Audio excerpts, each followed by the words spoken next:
30 miles away. I'm gonna have to stop and do a regen. Good morning. Today is March 6th, and I already checked over everything on the inside, the hood and whatnots, and only minimal amounts of coolant leaked and not much oil, so that's good to see. Still need a parked regen, but I've just been kind of cruising with it. And might get that done today. Might go full with the other trailer, the old project trailer. I'll be doing some videos on that. Just ordered a bunch of stuff for it last night. I've already got paint. I've got turbo cans. I'm gonna see how many turbo cans it takes to paint a trailer. Hopefully not a lot, because those things are expensive. If you don't know what I'm talking about, these huge turbo cans. The reason it's turbo is because it has a huge fan. When you spray it, it's got like a 2-foot fan. So I've seen people paint full cars with just like 2 cans and doing two coats, whatever. So we'll see. Anyway, I got to pick up here in Evansville, just like down the road basically, and it's going up to Lansing, Michigan. This is for my carrier, for my father-in-law. He got hung up in Indianapolis, so I'm covering down for him. I don't usually do this one, but then I got to reload coming back. It's like 70 miles away tomorrow, so I'll have to get there today in time to get a full clock, get 70 miles over, and then pick up and drive down to living in the area, Henderson, Kentucky. I'm in Henderson like every day. I feel like it's got to be at least once a day, in some capacity or the other. It's not recycling though. It's shelving or something. 30,000 pounds. So glad it's 30 and not 40. Be saving a little bit on fuel, just cruising, using up all the clock I can, and wasting people's time, because I love doing that. I say that because people get so mad sometimes online whenever you talk about driving under the speed limit. But there's no minimum. I mean, there is like 45, but I'm not going to go 45. Anyway, I will catch you in a bit. Made to the pick. No real issues except a car pulled out when I was going through some city streets. I was going right. I have my right signal on, and I kind of took up the next lane over to the left. And they were going to go straight because it was a straight lane. I don't really understand, but they just snuck on in right next to me, and I started turning. I wasn't going to hit him, but it kind of looked like I was going to. Like, I just started inching just enough maybe to scare him into not doing that. Like, it's not hard. You see a trucker that's turning with a turn signal. You know, that thing you should pay attention to whenever other people are driving. And no damage. Pay attention to when other people are driving, and then you'll see, oh, maybe this guy needs to make a wide right turn, because the next road I was turning onto had a center median that was concrete, a curb, so I can't just I can't just hit the curb or run over people on the sidewalk. When people are so annoying. It's not that hard. Just look at a truck and go, oh, it's kind of hard to drive one of those compared to just my dinky little Chevy Cobalt in red. Whoever you were. Hope you see this. I'm kidding, I don't care.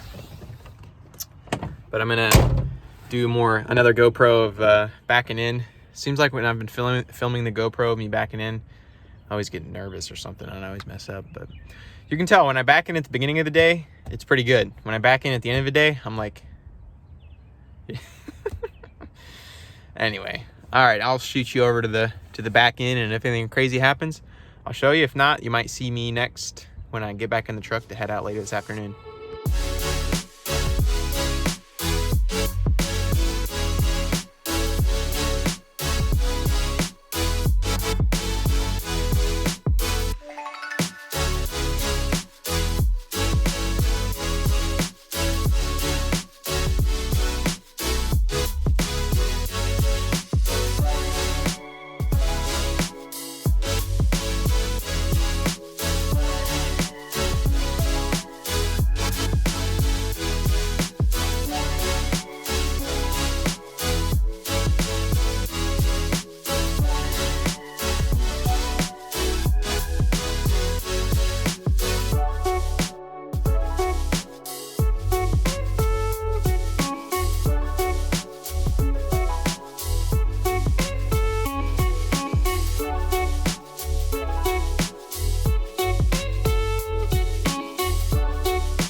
there, we are back. And still the 6th, still like 60 degrees. I did get a 6-mile run in. I'll show that right here. Just for proof, because people don't believe anything you tell them. Anyway, so now I'm gonna crank her up. Already popped the hood and all that, checked everything. And I'll probably do that regen tonight, the one it's beeping me about. Probably do that tonight when I get there in Lansing. Pretty light load. I don't know how much it is. Not much. I can go into the airbag pressure. Oh no, it's not aired up, so it wouldn't tell me. But I mean, I bet it's like 10,000 pounds maybe. It's hardly, you can barely tell it's on the trailer. And yeah, so we're just gonna go, we're actually gonna get fuel, and then we're gonna stop by the trailer place to get a estimate done on that damage. They've been waiting on an estimate, the insurance company. Hopefully they're still open by the time I get there. Only have an hour and a half. I have to get fuel and drive about 10 miles over there, so should make it. We'll see. Let's get the truck fired up and logs rolling and all that stuff. Beautiful, like I didn't even go to sleep. So I'll catch you in a bit. Just got fuel. 225.8 gallons for a total of $900. This is not what I'll pay because I have discount through Mudflap, but it hasn't gone through my phone yet, so I don't know how much total it'll be. Let's get on up to the trailer place, and once I calculate the MPG for that tank, I'll let you know. I forgot that I have to put in the last tank still. I don't know why I didn't do that one yet, but yeah, then I'll let you know. 654 miles on that tank that we just, I only put like 100 gallons in yesterday morning at 2:30 in the morning or whatever. So yeah, anyway, out to the trailer place, see what they say. Jeez, people.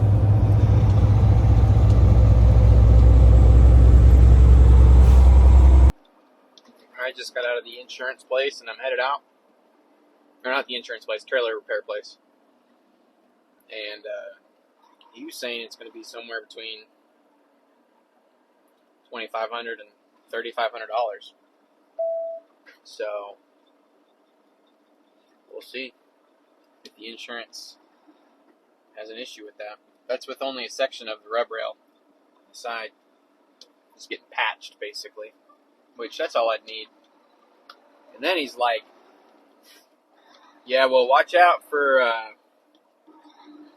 Pratt Industries in Henderson. Don't go there. And I'm like, what? I mean, that is where the damage happened before, is wherever. He's like, yeah, I got a guy in right now that's looking at, I mean, almost a total loss of a trailer because he got loaded in a Pratt Industry in North Carolina, and then they screwed him up down here too. Put trailer, what you call it, forklift forks through the side of the trailer. And I was like, oh, you know his name? And he said my wife's uncle's name. He said the first part of it, and I finished it. And I was like, no kidding. How did I not hear that? Because my wife's family all drives trucks. Like, she has, her dad is one of like 10 or 11 kids, and I think 6 of them drive truck or something like that. I don't know, 4 or 5 of them. It's her, dad, his other brother, his other brother, his other brother. So, at least 4 of them. Anyway. Alright, well, I'm going to throw you on the time lapse. Feeling really good after that run. I just feel great. It wasn't a hard run. It was like I tried to keep my heart rate under 150 beats per minute. Well, really 140 was target, but I ended up averaging 150 beats per minute. And that was a goal, just to keep it low intensity, but for a long time. To work on it helps your body work on its efficiency and your heart's efficiency. I used to do it a lot with cycling. I would train at 140 to 150 beats per minute, and I was in great shape just from doing that all the time. So, and you're not as sore. You build up strength easier. You're more efficient. Just trying to. The idea is you're always trying to get faster on your pace while keeping the same heart rate, so therefore your body's more efficient. So today my average pace was like freaking 14 minutes a mile or something like that. So I was just like putting along. It was nothing crazy. I could have done it all day though. That's the point. I could have done it. I probably could have ran at least a half marathon, meaning do the same distance twice. I don't know about a full marathon. When I got done, I felt like I could, but looking back, I don't know that I would have been able to. I was getting a weird side cramp, which doesn't make any sense because I hadn't eaten anything that day, or today, until I got done with the run. So usually that only happens to me when I eat.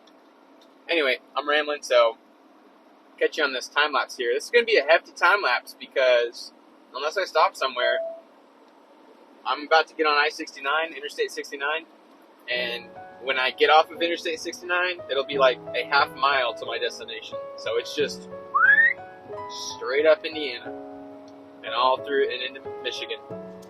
Very, very easy drive. So glad to have this load.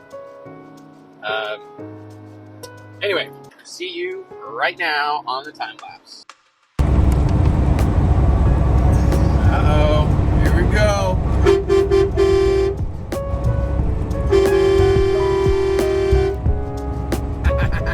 Love it.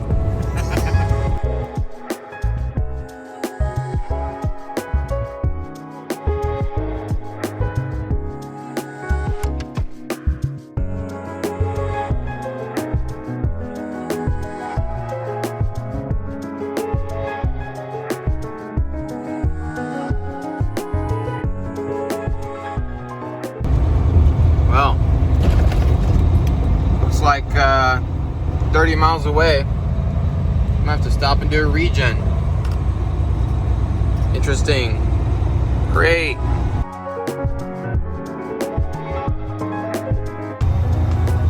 Alright, just requested the regen. And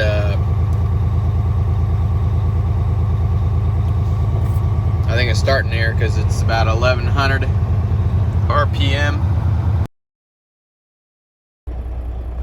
I'll probably wait for it to cool the temp down and then just shut the engine off for a sec.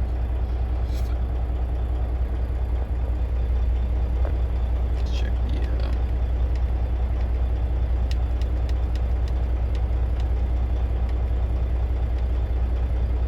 yeah, well, it's cleared out.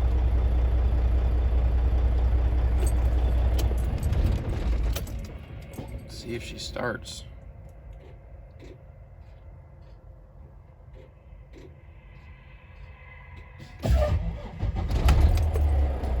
Alright, what's the stop engine fault then? Dang it, why is it still showing? Do I need to like turn off the batteries too? Diagnostics, view active faults. Okay, that's for the crankcase. This is for something else.